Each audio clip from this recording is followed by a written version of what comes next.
Bem-vindos a mais uma aula do LSC Concursos. Meu nome é Lenildo Márcio da Silva e na nossa aula de Direito Penal hoje nós vamos falar sobre os crimes contra o patrimônio, conteúdo sempre bastante cobrado em exame de ordem e em concursos públicos. Qualquer dúvida posterior à nossa aula, entre em contato através do e-mail que aparece aí na tela, lenildoadvogado@hotmail.com, e eu estarei sanando as dúvidas dos senhores, das senhoras e das senhoritas. Resumo da aula. Nós vamos ver os principais crimes contra o patrimônio, aqueles que realmente são cobrados em exame de ordem e em concursos públicos, e vamos ver algumas questões recentes sobre o tema, a fim de treinar o raciocínio de vocês para responderem a questões semelhantes. Principais crimes contra o patrimônio. Introdução. O título 2 da parte especial do Código Penal brasileiro faz referências aos crimes contra o patrimônio. Antes de mais nada, é preciso definir o conceito de patrimônio, tendo em vista o complexo das relações jurídicas. Considera-se patrimônio de uma pessoa os bens, o poderio econômico, a universalidade de direitos que tenham expressão econômica para a pessoa, ou seja, que possam ser traduzidas em valores. Considera-se em geral o patrimônio como universalidade de direitos. Vale dizer como uma unidade abstrata, distinta, diferente dos elementos que a compõem isoladamente considerados. Além desse conceito jurídico, que é próprio do direito privado, há uma noção econômica de patrimônio e, segundo a qual, ele consiste num complexo de bens através dos quais o homem satisfaz as suas necessidades. A tutela jurídica do patrimônio, quer dizer, a proteção do patrimônio no âmbito do Código Penal brasileiro, é sem dúvida extensamente realizada. Mas não se pode perder jamais em conta a necessidade de que no conceito de patrimônio esteja envolvida uma noção econômica, uma noção de valor material econômico do bem. O primeiro crime, então, que nós vamos ver aí dos crimes contra o patrimônio é o crime de furto, que está estabelecido no artigo 155 do Código Penal. Vamos a ele. Furto. Subtrair para si ou para outrem coisa alheia móvel. Pena, reclusão de 1 a 4 anos e multa. Então, crime de furto, ele é afiançável. Por quê? Porque a pena mínima não ultrapassa de 4 anos de reclusão. Outra coisa que a gente pode observar é o momento consumativo do crime, ou seja, a subtração. Então é um crime material, ele precisa de um resultado e esse resultado é o quê? A subtração. Subtração do quê? De coisa alheia móvel. Coisa alheia móvel, quer dizer, é interessante a gente notar que esse alheia, você não precisa comprovar de quem que é a coisa. Ah, a coisa é do fulano de tal. Não, não precisa disso. Basta apenas você comprovar que aquela coisa não pertence ao seu possuidor, a pessoa que estava em poder dela. Móvel, aqui vocês esqueçam todas as ficções do direito civil e considerem como móvel aquela coisa que pode ser pega em um local e transportada para outro local. Então esqueçam todas as ficções de bens imóveis que são trazidas a nós pelo direito civil. Elas não se aplicam aqui no direito penal. E outra coisa que eu vou chamar a atenção de vocês é para essa expressão aqui, ó, para si ou para outrem, para si ou para outrem. Essa expressão ela vai revelar animus furandi, intenção de posse, intenção de assenhoramento definitivo do bem. Todas as vezes que vocês tiverem essa expressão aqui no tipo penal, significa que existe ali uma intenção de posse definitiva, uma intenção de assenhoramento do bem, o chamado animus furandi. Inclusive, esse animus furandi, ele é marca característica desses crimes contra o patrimônio.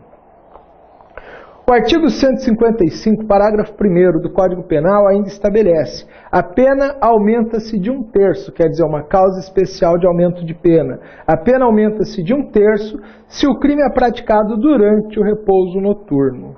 Durante o repouso noturno. Esse repouso noturno é aquele horário em que as pessoas estão se refazendo, em que a cidade está se refazendo, se preparando para outro dia. Evidentemente que vai variar muito de local para local, né? Existem locais, por exemplo, que a energia é a base de gerador, 9 horas da noite o gerador apaga e aí todas as atividades daquele local estão encerradas. Existem locais como aqui em Cuiabá, né, que as faculdades, as escolas geralmente têm horário até 10 horas, até 10h30, e geralmente as pessoas estão se deslocando para casa, no máximo até 11h30 da noite. Então, a partir daí é considerado horário de repouso noturno. Não significa que necessariamente está todo mundo dormindo, mas significa que necessariamente o movimento da cidade ele cai mais de 80%. E aí isso vai facilitar a ação do agente criminoso. Por isso que incide aí essa causa especial de aumento de pena do repouso noturno.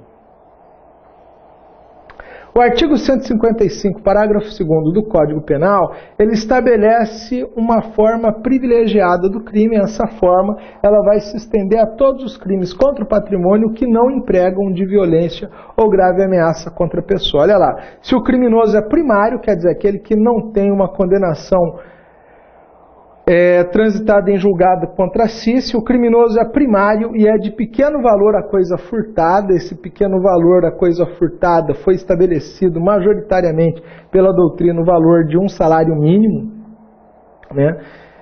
o juiz pode substituir a pena de reclusão pela de detenção, diminuí-la de 1 a 2/3 ou aplicar somente a pena de multa. Então existem aí alternativas para a pena privativa de liberdade ou até mesmo a incidência de uma redução sobre ela.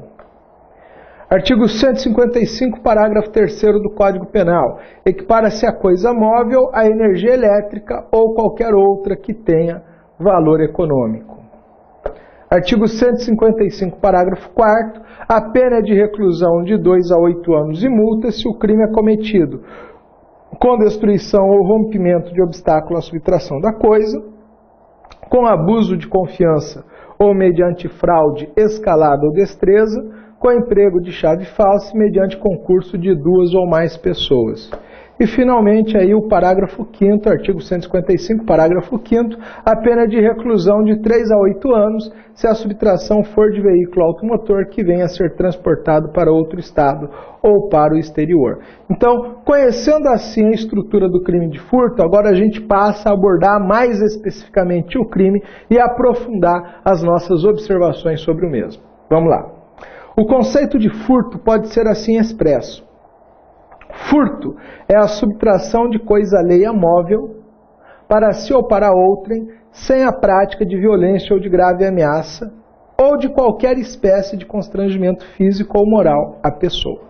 O crime de furto, nós dizemos geralmente que ele está contido dentro do crime de roubo. O que vai diferenciar o furto do roubo é exatamente o emprego de violência contra a pessoa. Em ambos existe uma subtração, porém no furto essa subtração é realizada sem violência à pessoa, enquanto que no roubo essa subtração é realizada com emprego de violência contra a pessoa. Significa, pois, o assenhoramento da coisa com fim de apoderar-se dela com ânimo definitivo, o chamado animus furandi.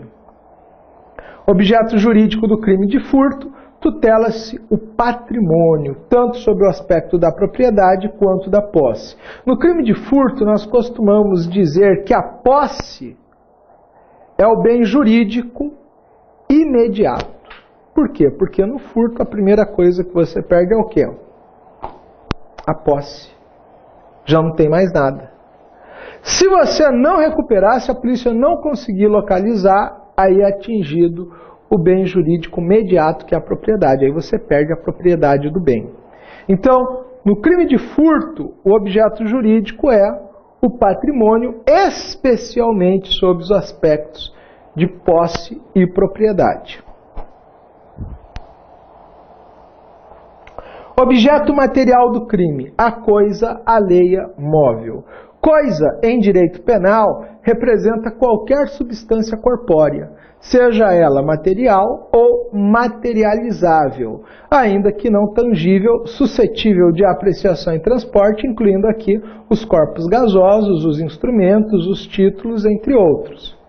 Não podem ser objeto de furto o ser humano vivo, visto que não se trata de coisa, o cadáver, sendo que sua subtração pode, em regra, se constituir crime contra o respeito aos mortos, previsto lá no artigo 211 do Código Penal. Porém, contudo, todavia, quando o cadáver for propriedade de alguém, por exemplo, uma instituição de ensino que tem aquele cadáver lá para aulas de necrópsia, aulas de medicina legal com seus alunos, pode ser objeto do crime de furto, visto possuir um valor econômico. Não podem ser objeto de furto também as coisas que nunca tiveram dono, as chamadas res nullius, e as coisas abandonadas, a res derelicta, sendo que quem se assenhora desses bens adquire a propriedade dos mesmos, segundo o artigo 1263 do Código Civil. Portanto, não comete crime nenhum. Então, nem a coisa abandonada, nem a coisa que nunca teve dono, quer dizer, nem a res derelicta, nem a res nullius, podem ser objeto do crime de furto. E muito pelo contrário, aquele que adquire elas, aquele que adquire a posse delas, ele não comete crime nenhum e ele passa a se tornar dono dessa coisa, conforme estabelece o artigo 1263 do Código Civil. Olha lá o que diz o artigo 1263 do Código Civil. Quem se assenhorar de coisa sem dono, para logo lhe adquire a propriedade, não sendo essa ocupação defesa, ou seja, proibida por lei. Então, quem se assenhorear de coisa sem dono, para logo lhe adquire a propriedade, não sendo essa ocupação defesa por lei. Também não podem ser objeto do crime de furto coisa perdida, também a res derelicta, né? Quando alguém se apropria dolosamente de coisa perdida por terceiro, comete, em tese, o crime de apropriação de coisa achada. Então as pessoas dizem assim, achado não é roubado. É verdade, achado não é roubado, mas achado é apropriado indevidamente. Achado é crime de apropriação indébita de coisa perdida, prevista no artigo 169, parágrafo único, inciso 2º do Código Penal. Então, cuidado com essa frasezinha de que achado não é roubado. Não se considera perdida a coisa que simplesmente é esquecida pelo proprietário em local determinado, podendo ser reclamada a qualquer momento. Por exemplo, pessoa que esquece um livro em sala de aula. Acaso alguém se apodere do mesmo, comete o crime de furto. Ainda, não podem ser objeto de furto as coisas de uso comum, res commune omnium, como o ar, a luz do sol, a água do mar ou dos rios, exceto se forem destacadas do local de origem, exploradas individualmente. Por exemplo, água encanada para uso exclusivo de alguém. Aí, essa sim pode ser objeto de furto. Lembre-se ainda que existe o crime de usurpação de águas, que está previsto aí no artigo 161, parágrafo 1º, inciso 1º do Código Penal, consistente na conduta de desviar ou represar em proveito próprio ou de outrem águas alheias. Portanto, quem desvia curso natural de água de um igarapé, por exemplo, para se beneficiar do mesmo, evitando que ele passe pelo terreno do vizinho, que antes era o seu caminho natural, comete o crime de usurpação de águas, afastando-se a possibilidade do furto. E também não podem ser objeto de furtos imóveis, pela sua própria natureza, né?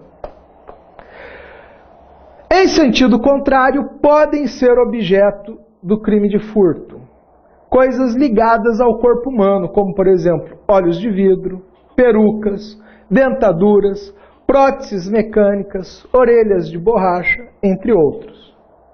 Segundo alguns doutrinadores, a posição não é pacífica, o ouro da arcada dentária do defunto, visto que pertenceria a seus herdeiros. Nesse caso, o crime de violação de sepultura seria absorvido pelo crime de furto.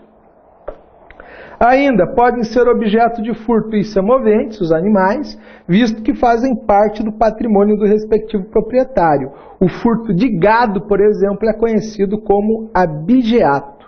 Abigeato. Não se esqueçam disso, porque geralmente o pessoal da banca, da OAB, dos concursos públicos gostam de usar essas expressões pouco conhecidas para acabar gerando dúvida e confusão na cabeça das pessoas. Então, furto de gado é conhecido como abigeato. Navios e aeronaves, visto que para o direito penal não vale a noção cível de imóveis. São penalmente considerados móveis todos os bens corpóreos que são passíveis de remoção de um lugar para o outro. E ainda podem ser objeto de furto coisas que estejam fora do comércio, como bens públicos e bens gravados com cláusula de inalienabilidade, desde que tenham dono.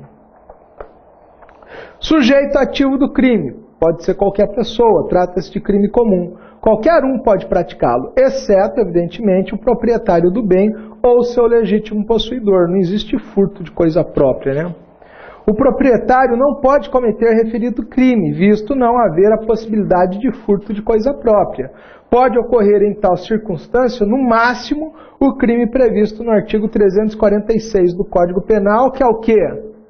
Exercício arbitrário das próprias razões. Lembram que quando a gente estava falando aí dos crimes contra a pessoa, eu falei para vocês que nessa aula dos crimes contra o patrimônio nós iríamos ver qual é a segunda forma de manifestação do exercício arbitrário das próprias razões? Pois é, a hora chegou.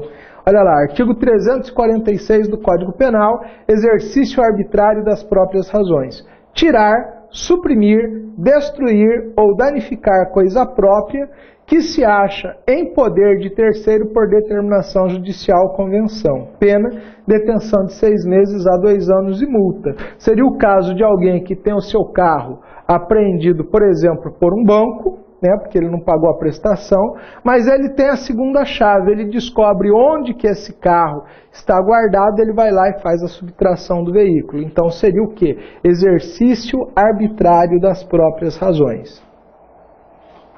O legítimo possuidor, acaso se aproprie da coisa de terceiro que se encontra em seu poder, comete o crime de apropriação indébita, que está previsto aí no artigo 168 do Código Penal. Olha aí o que diz o artigo 168 do Código Penal. Apropriação indébita. Apropriar-se de coisa alheia móvel de que tem a posse ou a detenção. Pena, reclusão de 1 a 4 anos e multa. Fala-se em famulato quando o furto é realizado pelo empregado em detrimento dos bens de seu patrão. Fala-se em famulato quando o furto é realizado pelo empregado em detrimento dos bens do seu patrão. Então, guardem essa expressão, famulato. Famulato é o furto realizado pelo empregado em detrimento dos bens de seu patrão. Ressalte-se que mesmo que o empregado tenha posse de determinado bem pertencente a seu empregador, se acaso subtraí-lo, comete o crime de furto. Isso se a posse for desvigiada. É o caso, por exemplo, do caixa de um supermercado que subtrai dinheiro que está manuseando. Nesse caso, não ocorre o crime de apropriação indébita, artigo 168 do Código Penal, visto este exigir que o sujeito passivo tenha posse desvigiada do bem apropriado. Quando o bem fica sob o poder do empregado apenas no local de trabalho, entende-se que tem mera detenção ou posse vigiada da coisa. Então, o que vai caracterizar o crime de apropriação indébita são duas coisas. Primeiro, que na apropriação indébita a própria vítima entrega o bem para o criminoso. E o segundo aspecto é que entrega de forma desvigiada, completamente desvigiada. Então, são os dois pontos característicos aí da apropriação indébita e que vai servir para você visualizar a diferenciação do crime de furto. Então, mais uma vez, a gente ressalta aqui para vocês, quando o bem fica sob o poder do empregado apenas no local de trabalho, entende-se que ele tem mera detenção ou posse vigiada da coisa. Então, nesse caso, vai caracterizar o crime de furto.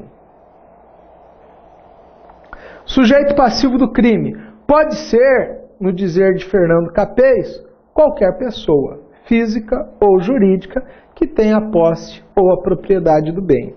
Tal assertiva afasta da proteção legal aquele que detém a transitória disposição material do bem, como, por exemplo, a balconista de uma loja, o operário de uma fábrica. Nessa hipótese, a vítima do furto é o proprietário do bem. Portanto, o sujeito passivo do crime de furto será o proprietário ou legítimo possuidor da coisa subtraída. Ponto interessante é levantado por Kleber Masson, no caso de ladrão que furta de ladrão, conforme segue. E aí, senhores, senhoras e senhoritas, ladrão que furta ladrão tem 100 anos de perdão? A gente já ouviu falar que ladrão que rouba ladrão tem 100 anos de perdão. Mas e ladrão que furta ladrão? Tem 100 anos de perdão também? O crime, inclusive, é menos grave, né? Furto. O ladrão que furta ladrão, relativamente à coisa por este subtraída, comete crime de furto. O bem cada vez mais se distancia da vítima, tornando ainda mais improvável a sua recuperação. O sujeito passivo, porém, não será o primeiro larápio, mas sim o proprietário ou possuidor da coisa vítima do delito inicial. Então, ladrão que furta ladrão não tem 100 anos de perdão. Ele também está submetido aí ao crime de furto. Só que a vítima não é o ladrão que foi surrupiado, e sim a vítima que inicialmente teve o bem subtraído da sua legítima posse. Mesmo que não seja identificada a vítima, isso daqui é importante, sujeito passivo do furto, entende a doutrina ser possível a punição do sujeito ativo, se houver a certeza que houve a subtração de bem de terceiro, considerando que o crime em referência de ação penal pública incondicionada. O que prova a propriedade do bem imóvel? A nota fiscal. O senhor comprou uma televisão, comprou uma geladeira, comprou um computador, comprou um DVD, cadê a nota fiscal? É ela que é a prova de que o senhor, a senhora, a senhorita, é o legítimo proprietário desse bem. Imagine o seguinte, entra um larápio aí na sua casa, subtrai aí a sua TV LED, né, essa fininha, bonita, cara, 60 polegadas. Tá ele andando bem, tranquilo pela rua, quando passa uma viatura da polícia militar, acha estranho, faz abordagem do cidadão. E aí? De quem que é essa TV? Ah, é minha, tal, cadê a nota fiscal? Ah, não tenho, tal. Vamos lá para a delegacia para averiguação. Vai lá, bateu a ficha do cidadão, o cidadão tem vários furtos na costa. E não tem a nota fiscal. Se houver um boletim de ocorrência de crime de furto de uma televisão semelhante, ele já fica por ali mesmo. Se não houver, como a princípio não existe nenhuma prova de flagrante, o delegado libera ele, mas fica com o bem. E posteriormente pode tomar as providências no sentido de inquérito policial para apurar eventual crime de furto. Agora, pode acontecer que o cidadãozinho foi preso, havia uma denúncia lá, bateu, pá, foi preso, foram fazer uma diligência na casa dele, para ver se tinha mais alguma coisa, encontraram vários outros bens lá, mas não sabe quem que é o proprietário. Sabe que não é ele, porque ele não tem nota fiscal, porque ele comete crime de furto, ele vai ser responsabilizado por esses bens também. Então, para fazer a responsabilização penal, não há necessidade de você identificar quem é o legítimo proprietário. Basta apenas você identificar que aquela coisa, que aquele bem não pertence àquela pessoa. Ok? Vamos adiante. Tipo objetivo. O tipo básico do artigo 155 do Código Penal é de extrema clareza. Subtrair para si ou para outro em coisa alheia móvel.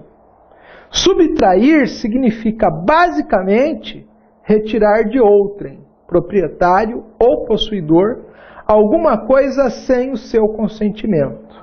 É necessário ainda que essa coisa seja móvel, ou seja, que possa ser deslocada de um local para o outro. Para Guilherme de Souza Nutti, móvel é a coisa que se desloca de um lugar para outro. Trata-se do sentido real e não do sentido jurídico. Assim, ainda que determinados bens possam ser considerados imóveis pelo direito civil, como é o caso dos materiais provisoriamente separados de um prédio, artigo 81, inciso 2º do Código Civil, não perdem o caráter de imóveis. Inciso 2º, os materiais provisoriamente separados de um prédio para nele se reempregarem, para o direito penal, são considerados móveis, portanto, suscetíveis, sim, de serem objeto do delito de furto. Nesse sentido, também ensina Capês.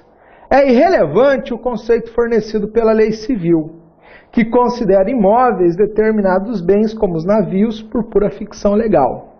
Nesse caso, pouco importa a definição civil, pois para fins penais serão considerados móveis.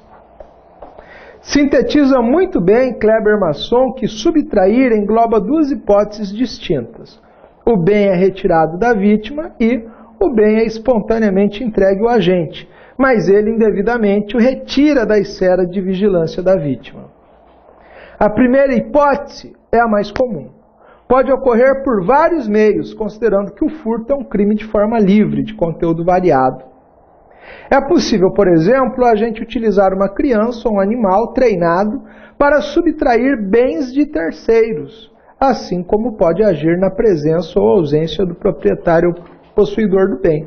Lembrei agora até de uma reportagem que apareceu de uma mãe usando seu filho de 9 anos de idade para realizar a subtração. Ela entrava nas lojas, ia lá, conversava com a vendedora para distrair, ninguém prestando atenção na criança, enquanto isso a criança ia lá e colocando produtos na sacola. Daqui a pouco a mãe fazia de conta que não interessava pelo produto, saía da loja e eventualmente, se fosse pega, falava, ô menino, passava uma bronca no menino, ficava tudo por isso mesmo.